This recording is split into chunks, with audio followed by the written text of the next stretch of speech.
요한복음 15장 7절과 8절 말씀을 함께 읽겠습니다. 내가 내 안에 거하고 내 말이 너희 안에 거하면 무엇이든지 원하는 대로 구하라. 그리하면 이루리라. 너희가 과실을 많이 맺으면 내 아버지께서 영광을 받으실 것이요 너희가 내 제자가 되리라. 아멘. 16절 또 한번 함께 읽겠습니다. 너희가 나를 택한 것이 아니요 내가 너희를 택하여 세웠나니 이는 너희로 가서 과실을 맺게 하고 또 너희 과실이 항상 있게 하여 내 이름으로 아버지께 무엇을 구하든지 다 받게 하려 함이라. 아멘. 지금까지 요한복음에서 우리는 예수 그리스도의 실체가 어떤 분이신가를 계속 살펴왔습니다. 요한은 그분을 로고스라고 우리에게 설명했습니다. 말씀. 그분의 존재는 하나님의 말씀입니다. 로고스입니다. 천지 만물을 창조하시고 세상을 운행하시고 우리를 부르시고 택하시고 우리를 그의 뜻대로 만드시고 이끌어 가시고 택하시기도 하시고 버리기도 하시는 그러한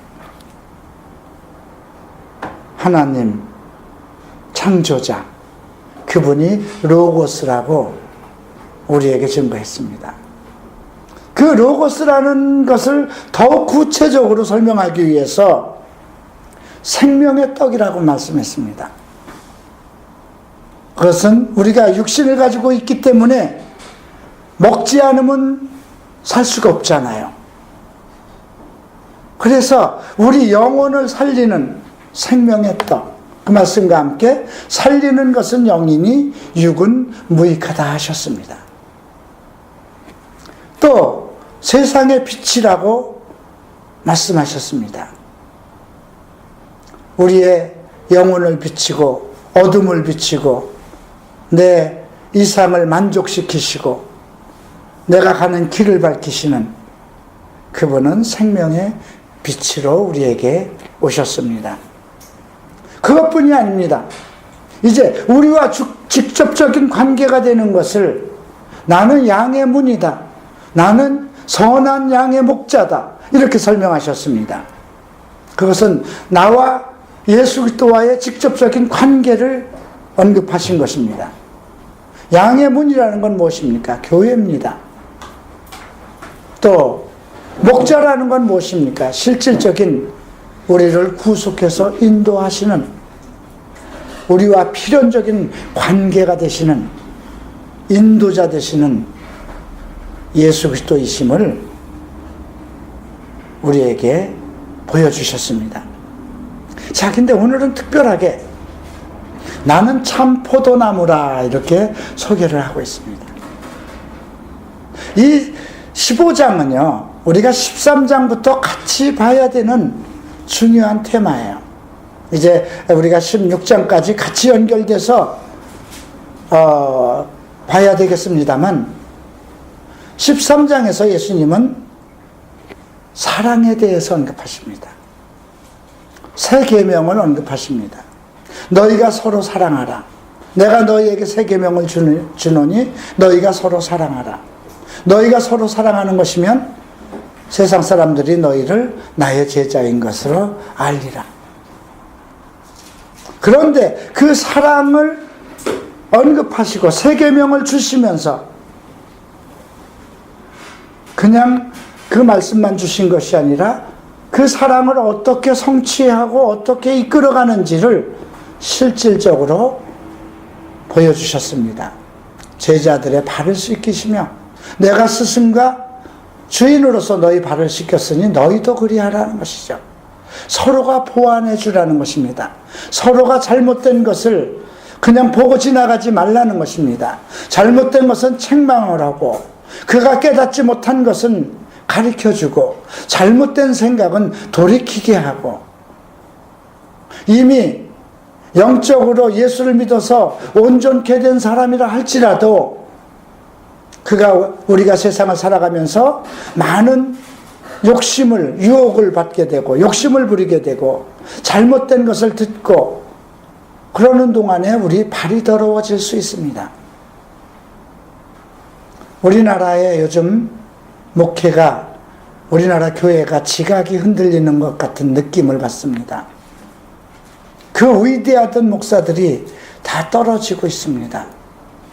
곱게 존경을 받으며 모든 성도들의 박수를 받으며 하늘로 올라간 위대한 목사들도 꽤 있습니다. 그런데 근대에 와서 우리 한국교회를 지키고 있었던 목사들 중에 그 선대 목사님들의 고귀한 그러한 본을 받지 못하고 정말 추락하는 모습을 봅니다. 정말 허망해지죠. 아름다운 모습으로 하나님 앞에 올려지지 못하고 더럽고 더러운 모습으로 추락하는 것을 봅니다. 그리고 과연 이 교회를, 한국교회를 이끌고 가는 차세대는 누구인가? 차세대 목사가 보이지 않고 있습니다.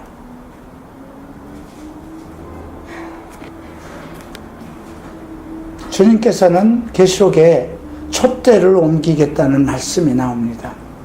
중국을 다녀오면서 하나님께서 한국을 밝히신 촛대를 옮기시는 것은 아닌가, 그런 안타까움을 가지고 참 기도를 하게 되었습니다.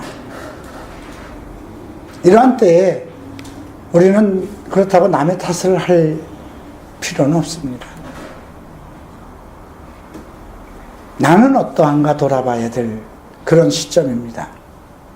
오늘 이 말씀 속에서 이 15장에서 우리에게 주는 것, 내가 참 포도나무요 내 아버지는 농부라.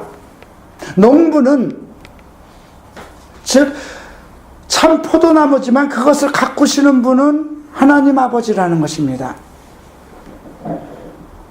여러분들이 여러분들 스스로 만들어지고 여러분들 부모가 키우고 여러분들이 다니는 학교에서 많은 지식을 터득해서 무엇인가 만들어진 것 같지만은 우리가 그리스도 안에서 만들어지는 것은 하나님 안에서 만들어지는 것입니다.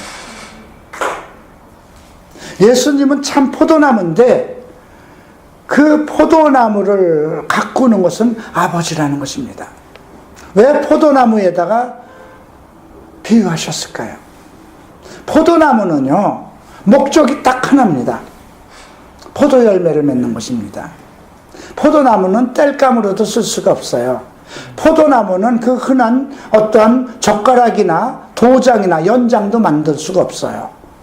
포도나무는 가지를 열심히 퍼져나가게 해서 그 가지에서 열매를 맺는 것 뿐입니다. 그래서 포도나무는 반드시 농부가 농사를 져야 됩니다. 농사를 질 때 그 포도나무 줄기가 잘 곧게 뻗어나가라고 밑에다 받침대를 다 해놓습니다. 왜 그럴까요? 땅에 묻어버리면, 땅에 불러버리면 그 열매가 다 더러워지기 때문에 그렇습니다.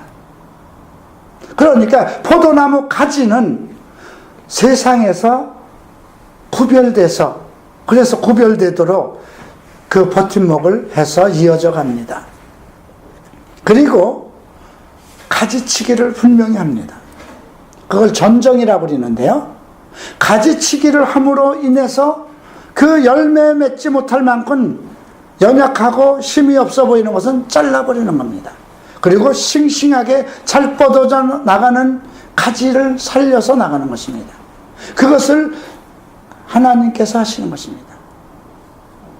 자, 그래서 2절을 보면 무릇 내게 있어 과실을 맺지 아니하는 가지는 아버지께서 이를 제하여 버리시고, 이 제하여 버린다는 것은 어떻게 보면 와, 하나님께서 열매 맺지 않는 거 다 잘라버리는 것이네, 이런 뜻인데 사실은 아주 특별한 의미가 있습니다. 온전하지 못하고 잘못되고 더럽고 그런 것을 쳐버린다는 것입니다. 포도나무 가지는 하나가 아니잖아요. 아담으로 여러 가지가 퍼져나갈 수 있어요. 그 중에 제하여 버리는 것은 어떨까요? 쓸모없는 것을 제하여 버리는 것입니다. 무릇 과실을 맺는 가지는 더 과실을 맺게 하려 하여 이를 깨끗게 하느니라. 나는 한국교회에 하나님께서 전정을 하시는 시기가 아닌가 그렇게 생각합니다. 자기네들 딴에는 50만의 열매를 맺었네, 100만의 열매를 맺었는데 할쓴지 모르겠지만 글쎄요, 불의한 자가 맺은 열매가 어떻게 의로운 열매가 되겠습니까? 도둑질로 모은 것이 어떻게 하나님 창고에 들어갈 수 있으며 더러운 마음과 악한 생각으로 축적한 그 재물들이 어떻게 하나님의 재물이 되겠습니까? 그러면 물론 그를 통해서 구원받은 사람들은 구원을 얻겠습니다만 그의 열매는 아무것도 없습니다. 그래서 고린도전서 3장에는 그런 말씀을 했습니다. 이제 우리가 다 자기가 한 것에 대한 공력의 시험을 받을 때가 온다는 것입니다. 만약에 불에 다 타고 우리가 정결치 못하고 온전치 못하면 모든 것이 다 불에 타서 버리고 자기만 불 가운데서 구원을 받은 것처럼 된다는 것이죠. 공력에 남지 않는다는 것입니다. 만약에 내가 이 서울갈보리 체프를 잘못 가리키고 나의 욕심대로 이끌어갔다면 장차 이 교회가 아무리 많은 성도가 온다고 해도 그것은 의미가 없다는 것입니다. 여러분, 가지가 더러워져서 그 가지가 잘못돼서 잘라버렸는데 무슨 열매가 있겠습니까? 흥미로운 것은 무릇 과일을 맺는 가지는 더 과실을 맺게 하려 하여 이를 깨끗게 하였느니라. 그러니까 우리가 앞에서 제하여 버린다는 말과 깨끗게 한다는 말은 서로 반대적인, 반어적인 생각으로 해석을 해야 됩니다. 우리는 더욱 깨끗해져야 됩니다. 더욱 성결해져야 됩니다. 주님께서 원하는 열매는 정말 의롭고 거룩한 하나님의 열매를 원하는 것입니다. 뭐로 가도 서울만 가는 것을 원하는 게 아닙니다. 여러분들이 돈을 벌어도 깨끗하고 정결하고 바르게 버는 것을 원하는 것이지 수단과 방법을 가리지 않고 모으는 것을 원하지 않습니다. 그것은 전부 다 하나님께서 제하여 버릴 것입니다. 자, 그 방법을 이제 말씀을 하십니다. 3절 보죠. 너희는 내가 일러준 말로 이미 깨끗하여졌으니, 깨끗이라는 단어가 계속 나옵니다. 내가 일러준 말로, 주께서 가르치신 말로, 성경에 하신 말씀으로, 성경에 기록되어 있는 말씀으로 우리를 깨끗하게 하신다는 것입니다. 이미 깨끗하여졌으니라는 건 뭡니까? 제자들이 이미 그러한 성결한, 정결한 사람으로 이미 완성되어져 가고 있다는 것입니다. 저는 북경을 떠나는 날 아주 흥미로운 꿈을 꿨습니다. 어떠한 손이 어떠한 여인을 만들고 있었습니다. 근데 그 여인이 지금 필요한 것들을 하나하나 이렇게 만들어 가고 있었어요. 근데 그 여인의 모습은 보이지 않았어요. 근데 무엇인가 내가 객관적으로 보는데 하나님께서 이 여인을 지금 만들어 가고 있네. 필요한 것들을 만드는 것이 보이는데 손도 보이지 않고 그 여인의 얼굴도 보이지 않는데 누군가의 큰 힘이 만들어 가는 것이 보였습니다.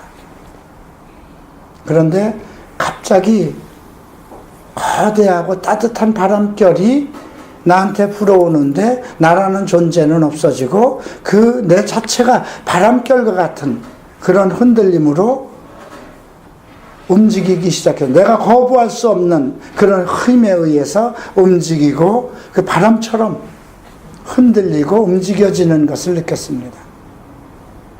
거기서 내가 이러면 안 되는데 그런 생각이 들었는데 얼핏 앞에서 본 어떤 거대한 손이 그 여인을 필요한 것을 만들어가는 그것을 생각하고 내가 여기서 할 일은 아무것도 없구나.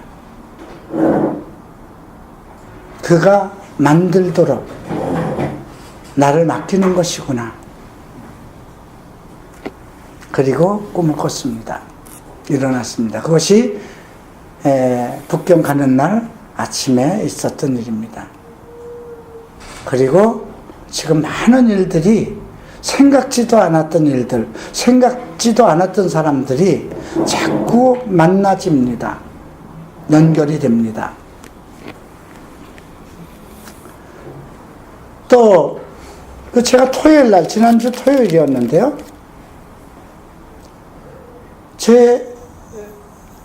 부끄럽지만 저는 이렇게 깔끔하게 지금은 옷을 차려입고 왔지만 제 방에 가면 상당히 복잡합니다. 그럴 때마다 아내가 필요한 것이구나를 느끼죠.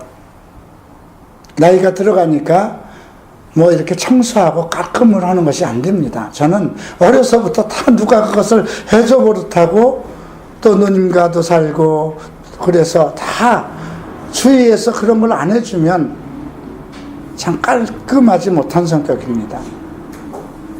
그런데 어떤 여자분이 와서 제 수북하게 쌓여있는 벗어놓은 옷들을 하나하나 이렇게 정리하는 것을 봤는데 여인의 모습은 보이지 않았습니다.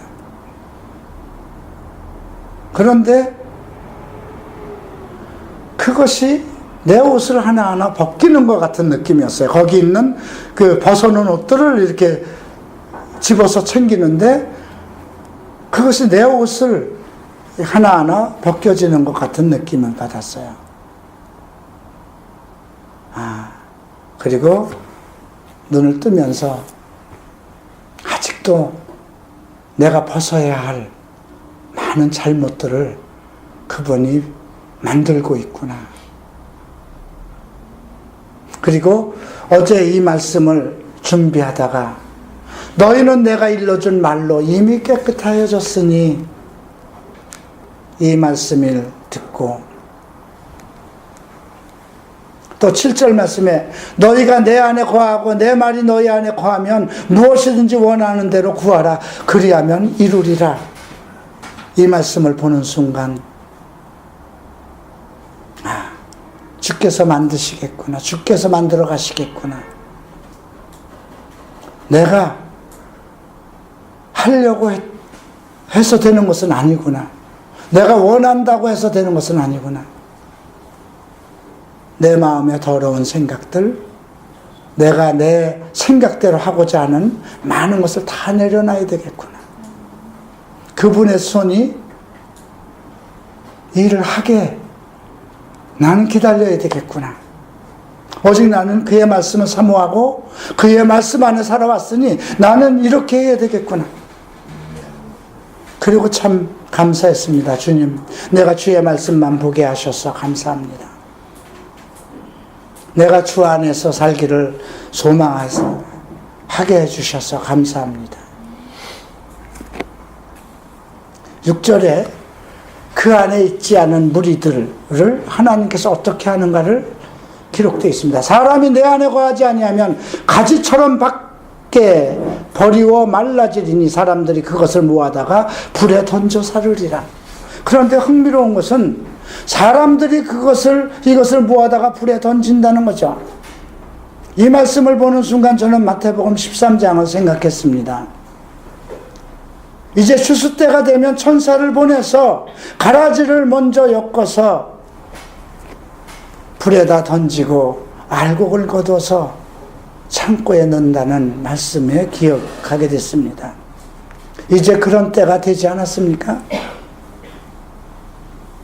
얼마나 하나님의 교회라고 하면서 얼마나 우리가 생각할 수도 없는 악한 일들을 일삼는 그런 일들이 세상 사람이 하여도 정말 있을 수 없는데 하나님의 이름으로 그런 일을 한다는 것이 참 정말 부끄럽고 가슴 아픕니다. 그러나 깨끗하지 않은 것은 열매를 맺지 못하기 때문에 잘라버린다는 것입니다. 불에다 던져버린다는 것입니다. 다시 한번 우리가 7절을 보면, 그래서 너희는 내 안에 거하고 내 말이 너희 안에 거하면, 너희 안에 거하면 무엇인지 원하는 대로 구하라. 그래야면 이루리라. 너희가 과실을 많이 맺으면 아버지께서 영광을 받으실 것이요 너희가 내 제자가 되리라. 결국 이것은 하나님의 뜻대로 그리스도께서 세우신 제자들, 오늘날 교회들이 어떻게 해야 될 것을 가르치신 것입니다. 그리스도의 말씀 안에만 있을 때에 깨끗하고 정결하고, 그래서 열매를 맺을 수 있다는 것입니다. 그런데 흥미로운 것이 또 앞에 있는 말씀들이 계속 이어집니다. 사랑에 관한 것이에요. 그리고 그 사랑은 계명 안에서 있어야 된다는 것이죠. 우리가 이미 요한복음 13 앞에서도 그랬고요, 14장에서도 그랬고요, 새 계명을 주시며 너희가 나의 제자면, 너희가 나를 사랑하면 계명 안에 있으라. 계속 같은 말씀이 우리에게 전달되고 있습니다. 이건 무엇일까요? 경계하는 자가 규칙을 지키지 않으면 소용 안 된다는 것이죠. 원칙대로 살아야 된다는 것입니다. 그리스도의 제자들은, 하나님이 택한 종들은, 목사들은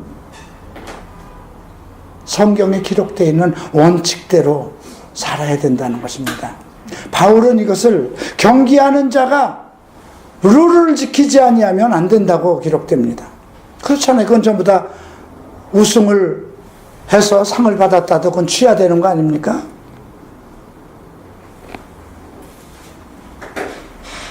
우리가 그리스도 사랑 안에서 모든 것을 이루는 것을 알 수가 있습니다. 제자들은 그리스도의 사랑 안에 있어야 되고, 제자들은 그의 계명 안에 있는 것이 그 사랑을 지키는 것이고, 그것이 바로 하나님께서 원하시는 열매를 많이 맺는 방법이라는 것을 배웠습니다. 우리가 14장 앞에서 배운 말씀인데요, 보혜사 성령의 이야기가 나오죠. 네, 보혜사 성령, 우리를 돕기 위해신 분. 왜 주님은 자기가 충분히 하나님의 말씀을 전달하고 태초에 계신 로고스이고 진리이고, 그래서 성경을 우리에게 주셨으면 모든 것을 그 말씀대로 우리가 지키면 할 수 있을 것이라 우리는 그렇게 생각하는데, 왜 특별하게 또 돕는 보혜사를 보내셔야 했을까? 곰곰이 생각해 봤습니다. 무엇 때문에 보혜사 성령의 얘기를 하셨고 우리에게 보혜사 성령을 주셨을까, 보내셨을까? 그리고 요한복음 14장과 15장에서 언급되는 것은 평안과 기쁨입니다.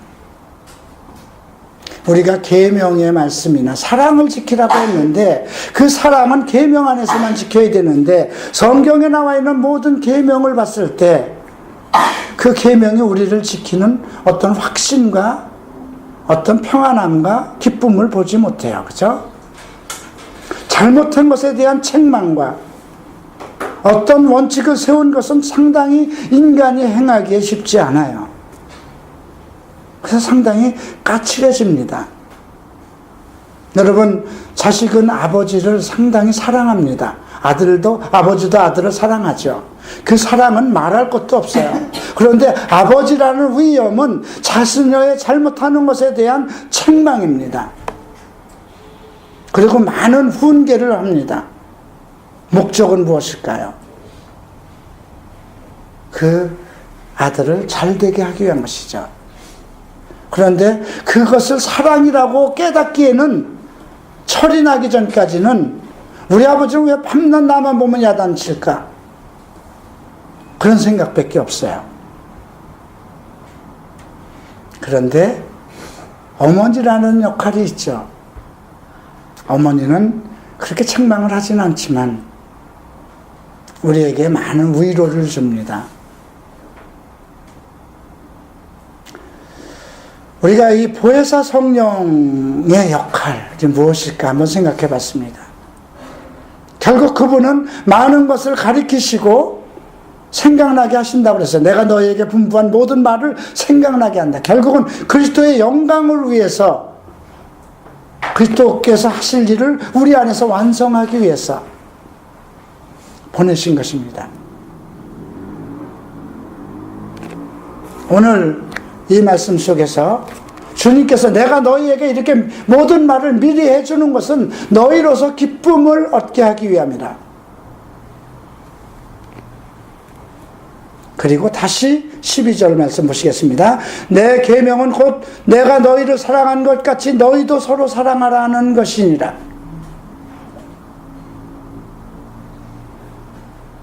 주님의 계명은 제자들의 사랑입니다. 성도들의 사랑입니다. 그러면서 그 사랑을 어떻게 해야 될 것인가를 다시 13절, 14절, 15절에서 언급하죠. 친구와의 관계로 얘기를 합니다. 우리가 요한복음 11장에서 나사로를 필레오 하셨다고 그랬죠. 본래 그 가족을 아가페 하셨는데 당신이 사랑하는, 친구처럼 사랑하는, 친구로 사랑하는 필레오가 병이 들었습니다. 예수님은 나사로를 정말 친구처럼, 친구로 사랑했습니다. 근데 예수님이 다시 여기서 친구를 언급하고 있습니다. 친구는요, 상하관계가 없는 겁니다. 계급관계가 없는 겁니다. 내가 대통령이라도 맨 5급, 9급 공무원이라도 친구면 친구인 것입니다. 아버지와 아들의 관계는 넘지 못하는 선이 있습니다. 스승과 제자는 넘어서는 안 되는 선이 있습니다.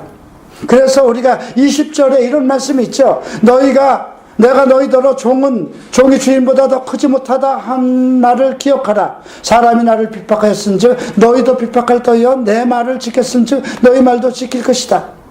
주인과 종의 엄격한 관계를 언급을 하셨어요. 그러나 왜 예수님은 다시 제자들을 너희들 종이라고 하지 않겠다, 친구 관계로 다시 불러냅니다. 친구를 위해서 자기 목숨을 버리면 이에서 더 큰 사랑이 없다? 네. 그런데 그 친구가 되는 원리도 14절에선 너희가 나의 명하는 대로 행하면 곧 나의 친구라. 이 말은 무엇일까요? 친구 관계에도 신뢰가 깨어지면 안 된다는 것입니다. 그렇지 않겠습니까? 친구가 신뢰가 서로 믿어줘야 되는데, 목숨을 바칠 만큼 신뢰가 있어야 되는데 이 신뢰가 깨어지면 친구가 안 된다는 것이죠.